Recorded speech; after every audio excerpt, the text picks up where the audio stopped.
Hello दोस्तों, नमस्कार। तो स्वागत है आप सभी का एक नई वीडियो में।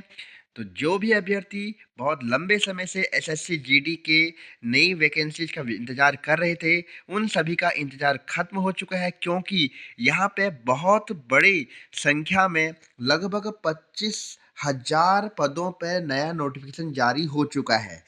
अब इस वीडियो में मैं आप सभी को बताने वाला हूँ इस भर्ती के संबंध में जितनी भी इम्पोर्टेंट बातें हैं जो कि आपको फॉर्म भरने से पहले पता होनी चाहिए, उन सभी बातों को मैं इस वीडियो में बताने वाला हूँ। साथ ही साथ आप सभी को बताने वाला हूँ कि इसमें कैटेगरी वाइज कितने पद दिए गए हैं। जनरल मेल और general female, EWS, OBC, SC, ST और पीएच के लिए यहाँ पे कितने पद आए हुए हैं, इन सभी बातों को मैं यहाँ पे बताने वाला हूँ। साथ ही साथ आप सभी को यह भी जानना है कि इसमें आप जब अप्लाई करेंगे तो कितने आपकी फीस लगेगी और क्या इसका सिलेबस रहने वाला है। तो आप वीडियो को कहीं पर भी स्किप मत कीजिएगा दोस्तों, क्योंकि ये वीडियो आपके लिए बहुत इंपॉर्टेंट रहने वाली है। तो शुरू करते हैं हम आज की वीडियो को। तो अब हम सबसे पहले बात कर लेते हैं कि जो आपके आवेदन होने की शुरुआती तिथि है, वह 1 दिसंबर 2025 से शुरू हो चुके हैं। मैं आप सभी को बता दूं कि सर्वप्रथम आपको ध्यान रखना है कि जो आपके ऑनलाइन आवेदन करने की तिथि है, वह 1 दिसंबर है और अंतिम तिथि जो आपकी है, वह 31 दिसंबर 2025 है। मतलब कि आपको पूरा 1 महीने का टाइम मिल रहा है इसमें आवेदन करने के लिए। साथ ही साथ आपको यह भी ध्यान रखना है कि जो लास्ट डेट है फ़ी पेमेंट करने की, वो 1 जनवरी 2026 है, आपको इसको भी ध्यान में रखना है। साथ ही साथ यहाँ पे दोस्तों करेक्शन की डेट भी दे दी गई है। यहाँ पे साफ-साफ कहा जा रहा है कि जो आपकी करेक्शन करने की लास्ट डेट है, वो 8 से 10 जनवरी 2026 है। साथ ही साथ मैं आपको यह भी बता दूँ कि इसमें करेक्शन करने की भी फ़ीस पड़ती है, उसको मैं आगे इस वीडियो में बताने वाला हूँ। और इसमें भी करेक्शन करने के लिए आपको 2 बार मौका मिलता है एग्ज़ाम से पहले। पहली तिथि जो आपको मिलेगी वो 8 से 10 तारीख के बीच में, जनवरी 2026 के बीच में आप 1 से 2 बार अपना करेक्शन कर सकते हैं। और यहाँ पे जो आपका प्री एग्ज़ाम कराने की जो एक तिथि दी गई है, वो है फरवरी से अप्रैल के बीच में आपका नए साल पे ये एग्ज़ाम होगा। अब आपको मैं ये भी बता देता हूँ कि जो 25,000 पदों पे लगभग 25,480 पदों पे ये नई वैकेंसी आई हुई है, इसमें कौन-कौन से विभागों में कितनी पोस्टें हैं। तो जो आपके अलग-अलग विभागों में या अलग-अलग जो दोस्तों हमारी जो यहाँ पर रिक्वायरमेंट जो दी गई है, वो इस प्रकार से रहने वाली है। जो कि आपकी जो बीएसएफ में जीडी कांस्टेबल हो गई, सीआईएसएफ में हो गई, आईटीबीपी में हो गई, सीआरपीएफ में हो गई, एनसीबी, एसएसएफ, असम राइफल में टोटल मिलाकर के जो हमारी कुल मिलाकर के जो पोस्टें हैं, वो 25,000 से अधिक हैं। अब मैं आपको बता देता हूँ कि किस विभाग में कितने पद आपके दिए गए हैं। तो दोस्तों, जो सबसे पहले बता दूं कि जो बीएसएफ में जो बॉर्डर सिक्योरिटी फोर्स है, उसमें कुल पदों की संख्या है 616। सीआईएसएफ में सर्वाधिक जो पद है सीआईएसएफ में है, 14,595 पद जो हैं सीआईएसएफ में हैं। उसके बाद सीआरपीएफ में जो पदों की संख्या है वो है 5,490। एसएसबी में 1,716 पद हैं। आईटीबीपी में 1,293 पद हैं। जबकि जो हमारे असम राइफल है दोस्तों, उसमें आपके 1700 पद यहाँ पे दिए गए हैं। जबकि जो हमारा एसएसएफ है उसमें 23 पद यहाँ पे हैं। टोटल मिलाकर के जो आपके पद होते हैं ये 25,487 पद ये हो जाते हैं। अब दोस्तों मैं आप सभी को बता दूं कि जो ये जीडी की भर्ती है, इसमें सबसे पहले जो आपका इम्पोर्टेंट बात रहती है कि आपकी जो शैक्षणिक योग्यता है, जो क्वालिफिकेशन है, न्यूनतम जो शैक्षणिक योग्यता है, वो क्या होनी चाहिए। अगर आपने किसी भी बोर्ड से 10th एग्ज़ाम क्लियर किया है या आपकी 10वीं जो पास होने आप इसमें चाहिए, और इसके बाद आप अपने इस फॉर्म को भर सकते हैं। साथ ही साथ आपको अब जो सबसे इम्पोर्टेंट बात होती है कि जो आपकी उम्र सीमा है, यानी आपका जो मिनिमम एज क्राइटेरिया और मैक्सिमम एज क्राइटेरिया रहने वाला है, वो किसके बीच में रहने वाला है। न्यूनतम आयु सीमा 18 वर्ष और अधिकतम आयु सीमा 23 वर्ष के बीच में जितने भी छात्र या अभ्यर्थी आते हैं, वे सभी इसमें फॉर्म के लिए अप्लाई कर सकते हैं। यहाँ पे साथ में साथ ये भी कहा जा रहा है कि SSC provide age relaxation for the GD constable as per their regulations. ठीक है, जो आपको यहाँ पर रिलैक्सेशन मिलता है एज में, यहाँ पे ये भी दिया जाता है। अब जो सबसे महत्वपूर्ण बात होती है कि जब आप फॉर्म के लिए अप्लाई करते हैं तो आपका जो फ़ी होती है, एग्ज़ाम फ़ी वो कितनी पड़ती है। तो साफ-साफ आप देख पा रहे होंगे कि फॉर जनरल ईडब्ल्यूएस ओबीसी के लिए जो है ₹100 यहाँ पे एग्ज़ाम फ़ी रखी गई है। जबकि एससी एसटी के लिए कोई भी यहाँ पे फ़ी नहीं पड़ती है। जबकि सभी जो महिला अभ्यर्थी हैं उनके लिए कोई भी फ़ीस नहीं है। जबकि दोस्तों मैंने आप सभी को अभी थोड़ी देर पहले बताया हुआ था कि जो आपका करेक्शन होता है फॉर्म में, अगर आपने फॉर्म भरते समय कोई गलती कर दी है, उसे आप सुधारना चाहते हैं, जिसकी तिथि इसमें दी गई है 8 से जनवरी के माह में आपको जो तिथि इसकी दी गई है कि आप करेक्शन कर सकते हैं, तो उसके लिए आपको फ़ी पड़ेगी लगभग ₹200 यहाँ पे। एक बार जब पहली बार आप करेक्शन करेंगे तो ₹200 पड़ेंगे और सेकंड बार आप अगर करेक्शन करेंगे तो आपको ₹500 की यहाँ पे करेक्शन फ़ी भी देनी पड़ेगी। और यहाँ पे जो आपका जो पेमेंट मोड होता है वो ऑनलाइन माध्यम से ही आप इसमें पेमेंट कर सकते हैं, चाहे आपके पास डेबिट कार्ड हो, क्रेडिट कार्ड हो या इंटरनेट बैंकिंग के द्वारा आईएमपीएस के द्वारा आप इसमें पेमेंट कर सकते हैं। अब दोस्तों जो आपका सबसे महत्वपूर्ण बात इसके बाद रह जाती है, वो रह जाती है कि आपकी जो कैटेगरी वाइज़ जो पोस्टें हैं, उनकी संख्या कितनी है। तो एसएससी जीडी कांस्टेबल में जो 2026 में 25,000 पदों के लिए जो यहाँ पर नोटिफिकेशन आउट हो चुका है, उसमें जो कैटेगरी वाइज़ जो आपकी पोस्टें रहने वाली हैं, वो इस तरीके से रहने वाली हैं। जिसमें कि दोस्तों जनरल के जो आपके पद रहने वाले हैं, मेल जनरल के लिए जो रहने वाले हैं 10,198 पद हैं। जबकि फीमेल के लिए 904 पद यहाँ पे रहने वाले हैं। वहीं अगर बात कही जाए कि ईडब्ल्यूएस कैटेगरी में 2,416 पद पुरुष अभ्यर्थियों के लिए रहने वाले हैं और 189 पद रहने वाले हैं महिला अभ्यर्थियों के लिए। वहीं ओबीसी में पद लगभग 5,329 पद रहने वाले हैं और फीमेल के लिए 436 पद यहाँ पे रहेंगे। एससी कैटेगरी में जो पदों की संख्या रहने वाली है वह रहने वाली है 3,433, जबकि 269 जो है आपके एससी महिलाओं के लिए यहाँ पे पद होंगे।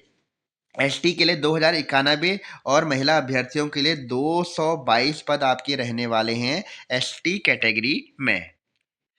अब जो उसके बाद सबसे महत्वपूर्ण बात रहती है वह रहती है आपकी सैलरी, कि आपको इसमें सैलरी कितनी मिलेगी।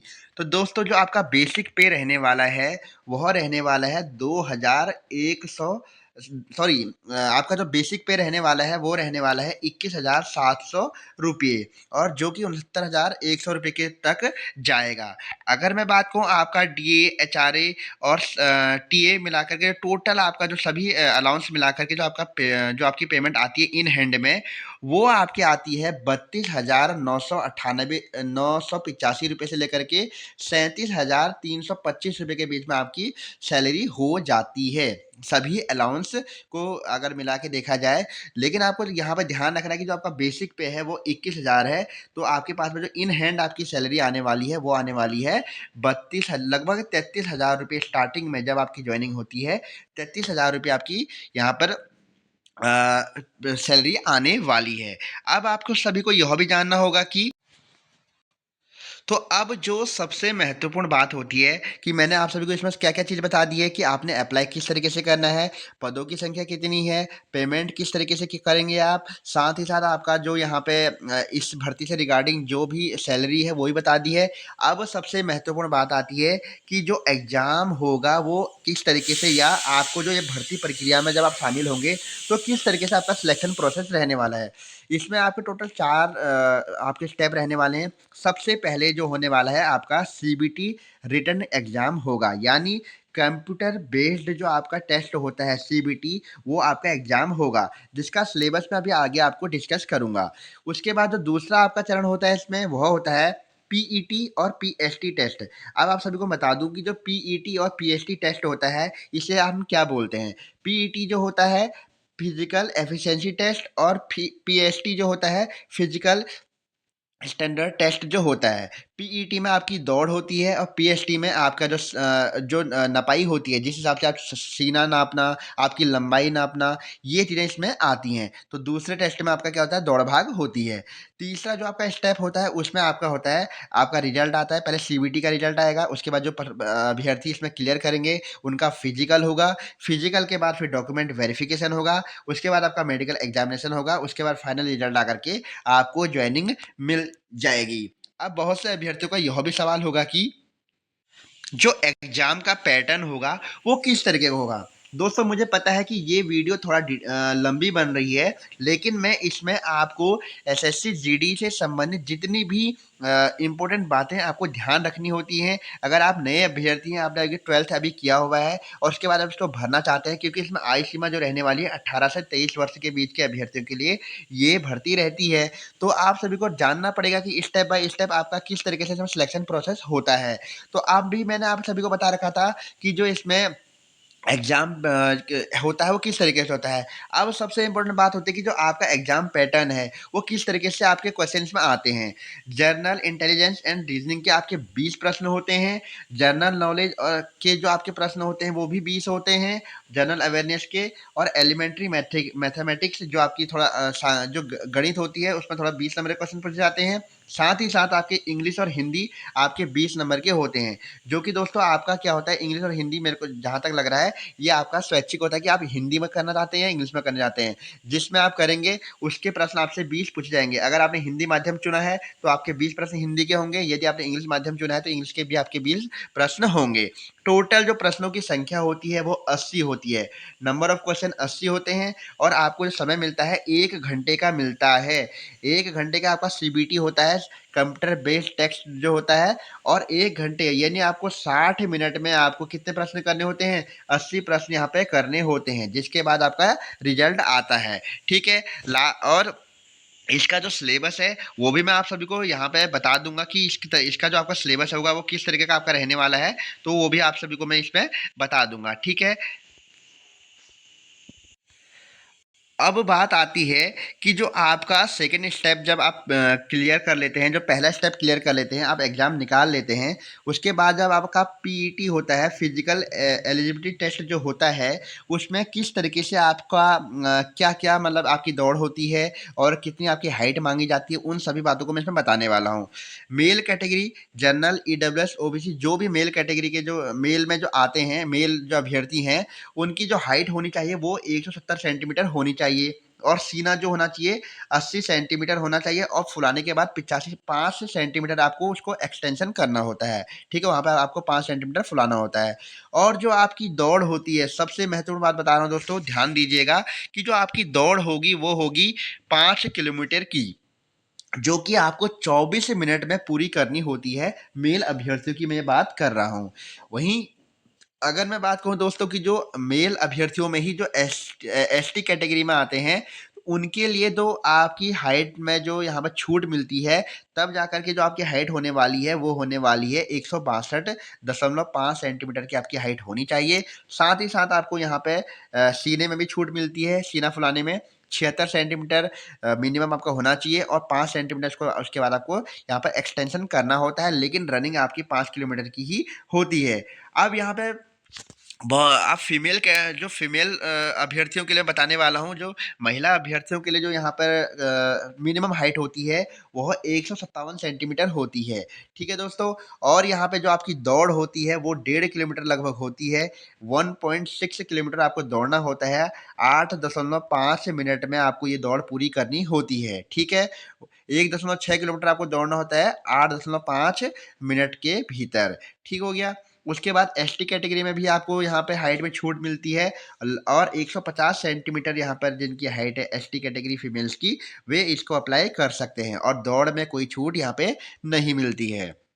यहाँ पे दोस्तों साथ-साथ में ये भी कहा जा रहा है कि जो मेल में जो दोस्तों 1.6 किलोमीटर की जो महिलाओं के लिए यहाँ बात कही जा रही है कि जो लद्दाख रीजन के लिए यहाँ पे कहा गया है कि 1.6 किलोमीटर इन 6 मिनट, कि यहाँ पर 1.6 किलोमीटर आपको 6 मिनट के भीतर पूरा करना होता है। 6 मिनट 30 सेकंड के अंदर इसको पूरा करना होता है। जबकि यहाँ पर ये जो बता रहा हूँ दोस्तों मैं कि जो इसको पूरा करना होता है ये मेल अभ्यर्थियों के लिए होता है। यानी पुरुष अभ्यर्थियों के लिए होता है कि 1.6 किलोमीटर जो होता है वो आपको 6 मिनट 30 सेकंड में पूरा करना होता है। वहीं फीमेल के लिए क्या होता है, 800 मीटर की दौड़ आपको 4 मिनट में पूरी करनी होती है। लद्दाख रीजन वालों के लिए ये बात कही गई है कि जो इसको लद्दाख रीजन से जो फॉर्म भरेंगे उनके लिए ये बात कही गई है। ठीक है दोस्तों, मैंने आप सभी को यहाँ बता दिया कि फिजिकल एलिजिबिलिटी टेस्ट में आपका क्या होता है। तो इन सभी बातों का ध्यान रखना होता है इस भर्ती में शामिल होने वाले अभ्यर्थियों को। सभी बातों को मैंने इसमें बता दिया है। अगर कोई भी बात आपको लगता है कि या कोई पॉइंट आपको लगता है कि इसमें मैंने छोड़ा है, तो आप प्लीज़ मुझे कमेंट बॉक्स में कमेंट कीजिएगा। उससे मैं आपका उसको अगली वीडियो में उसको शामिल करने की कोशिश करूँगा। और ये भी मैंने जो पॉइंट यहाँ बताए हुए हैं, ये सभी पॉइंट जो भी अभी नए अभ्यर्थी इस फॉर्म को भरने वाले हैं, जिसकी तिथि अंतिम तिथि जो 31 दिसंबर है और 1 दिसंबर से यह फॉर्म भरना शुरू हो गया है। और ₹100 यहाँ पर जनरल के लिए फ़ीस रहने वाली है और कैटेगरी वाइज़ अलग-अलग ये रह सकती है। तो मैंने आप सभी को बता दिया है किस तरीके से आपको इसमें ये चीज़ें आपको ध्यान में रखना है। ठीक है दोस्तों, तो आज की वीडियो में बस इतना ही। अगर वीडियो पसंद आई हो तो वीडियो को लाइक कीजिएगा, चैनल को सब्सक्राइब कीजिएगा और ऐसे ही न्यू नोटिफ़िकेशन के लिए बेल आइकन को प्रेस भी ज़रूर कीजिएगा। देवभूमि एग्ज़ाम हब।